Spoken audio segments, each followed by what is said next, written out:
जय हिंद दोस्तों। Chemical reaction and equation का असर्शन और रीजन का सवाल हम लोग इस वीडियो में डिस्कस करेंगे जो आपकी सीबीएसई के लेटेस्ट सिलेबस के अनुसार होगा। तो दोस्तों बिना समय बर्बाद किए आइए शुरू करते हैं अपने आज के इस वीडियो को। एक तो लाइक और शेयर ठोक दीजिए, महाकाल का दबाकर लाइक और शेयर ठोक दीजिए। दोस्तों असर्शन में क्या लिखा हुआ है? असर्शन में लिखा हुआ है heat is required for decomposition of lead nitrate. Lead nitrate जो आपको यहां असर्शन में ऊपर में दिख रहा है यहां पे इस पॉइंट पे कि heat is required for decomposition of lead nitrate. Lead nitrate को डिकम्पोज करना है तो आपको हीट देना पड़ेगा। ठीक है, तो ये असर्शन है, बिल्कुल सही बात है। आपके एनसीईआरटी बुक में ये बड़ा रिएक्शन दिया हुआ कि लेड नाइट्रेट को डिकम्पोज करने के लिए हीट देना पड़ता है। अच्छा, रीजन में क्या दिया हुआ? Precipitation reaction is responsible for insoluble salt. दोस्तों प्रेसिपिटेशन रिएक्शन किसको बोलते हैं?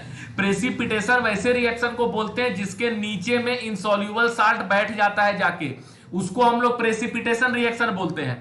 तो ये क्या है? प्रेसिपिटेशन रिएक्शन का प्रेसिपिटेशन रिएक्शन जिसमें कि इनसॉल्युबल साल्ट बनता है वो प्रेसिपिटेशन है। तो रीजन भी यहां पर जो है वो सही दिया हुआ है। लेकिन जब आप असर्शन को देखते हैं और जब आप रीजन को देखते हैं तो दोनों के बीच में कोई संबंध नहीं है।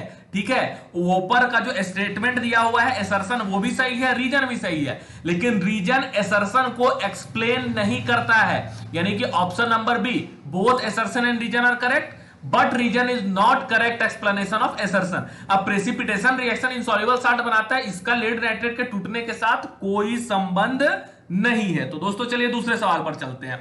दूसरा सवाल क्या है? दूसरा सवाल है chemical equation is balance to justify the law of conservation of mass. Law of conservation of mass जो होता है, जो कि डाल्टन के द्वारा प्रपोज किया गया था, उसको जो है वो बैलेंस करते हैं हम लोग। किसी भी इक्वेशन को बैलेंस जो हम लोग को करना होता है वो लॉ ऑफ कंजर्वेशन ऑफ मास को ही जस्टिफाई करने के लिए करते हैं। सही बात है। अच्छा, दूसरा बात क्या है? Number of atom in reactant and product are same in chemical equation. Chemical equation में रिएक्टेंट और प्रोडक्ट में जो नंबर ऑफ एटम होता है वो सेम होता है, ये भी सही बात है। और रीजन जो है, जो कारण बताया गया है वो बिल्कुल असर्शन के आधार पर बताया गया है। यानी कि जो तथ्य ऊपर में दिया हुआ है उसका कारण यह है कि हमको दोनों तरफ एटम को जो है बराबर करना पड़ता है। यानी कि बोथ असर्शन है, यहां देखिए ऑप्शन ए हो जाएगा। Both assertion and reason are correct and the reason is correct explanation of assertion। Reason जो है जो आपका assertion का रीजन जो दिया हुआ है वो करेक्ट तरीके से एक्सप्लेन इसको कर रहा है। दोस्तों अगला सवाल आपके स्क्रीन पर देखिए, मैं बार बार कर रहा हूं, आप सवाल को पॉज कर दीजिए, सवाल को पहले देख लीजिए, खुद से सॉल्व कर लीजिए और उसके बाद हमारा एक्सप्लेनेशन सुनिए तो ज्यादा बेनिफिट मिलेगा आपको। तो दोस्तों जैसे देखिए असर्शन में क्या लिखा हुआ है? असर्शन में ये लिखा हुआ है when zinc rod is dipped in aqueous solution of copper sulphate its colour change. यानी कि जब जिंक रड को हम लोग कॉपर सल्फेट के सॉल्यूशन में डालते हैं तो उसका कलर जो हो जाता है वो चेंज हो जाता है। ठीक है, क्यों चेंज होता है? उसका रीजन जो दिया हुआ है यहां पर वो है zinc is more reactive than copper. यानी कि जिंक जो है वो मोर रिएक्टिव है और वो कॉपर को डिस्प्लेस कर देता है। तो ये डिस्प्लेसमेंट रिएक्शन का एक उदाहरण है, आपके बुक में दिया हुआ है।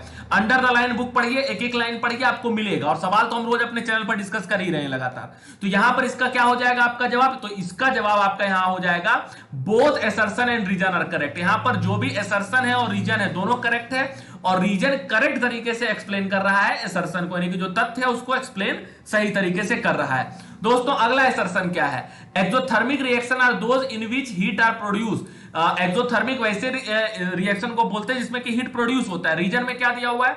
Respiration is exothermic process. Respiration exothermic process है। देखिए रीजन भी सही है और असर्शन भी सही है, लेकिन जो रीजन हमारा दिया हुआ है वो असर्शन के हिसाब से नहीं है। असर्शन कुछ और है, रीजन कुछ और है। ठीक है, रीजन उसका है ही नहीं असर्शन का। ठीक है, तो ऑप्शन नंबर क्या हो जाएगा? बी हो जाएगा। Both assertion and reason is correct but reason is not correct explanation of assertion. ठीक है, एक्सोथर्मिक रिएक्शन में हीट पैदा होता है, इसका मतलब क्या है? रिस्पिरेशन से इसका कोई संबंध तो है नहीं। ठीक है, रिस्पिरेशन एक्सोथर्मिक है, ठीक है, अपने जगह वो अपने जगह सही है, दोनों का कोई संबंध यहां पर नहीं बनता है।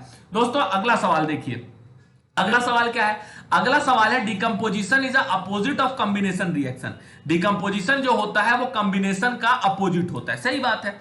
हाईली रिएक्टिव मेटल जो है वो डिस्प्लेस कर देता है लेस रिएक्टिव मेटल को। जो हाईली रिएक्टिव मेटल होता है वो लेस रिएक्टिव मेटल को क्या कर देता है? डिस्प्लेस कर देता है। ठीक है, तो ये बात भी क्या है? सही है। ठीक है, तो दोनों बात सही है। डिकम्पोजिशन जो होता है वो कॉम्बिनेशन का उल्टा होता है और highly reactive metal less reactive को डिस्प्लेस भी कर देता है, लेकिन इस दोनों के बीच में कोई संबंध नहीं है। यानी कि both assertion and reason are correct but reason is not correct explanation of the assertion. तो दोस्तों उम्मीद करते हैं आपको यहां तक जो वीडियो हमने डिस्कस किया वो आपको समझ में आया होगा। इसका पार्ट 1 हमने कल लगाया था, अगर आपने वीडियो नहीं देखा है तो डिस्क्रिप्शन में लिंक है, आप जाकर देख सकते हैं। चैनल पर नए हैं तो चैनल को सब्सक्राइब कर लीजिए, क्योंकि इस तरह के लगातार तमाम वीडियो हमारे चैनल पर अब आते रहेंगे। बहुत बहुत धन्यवाद।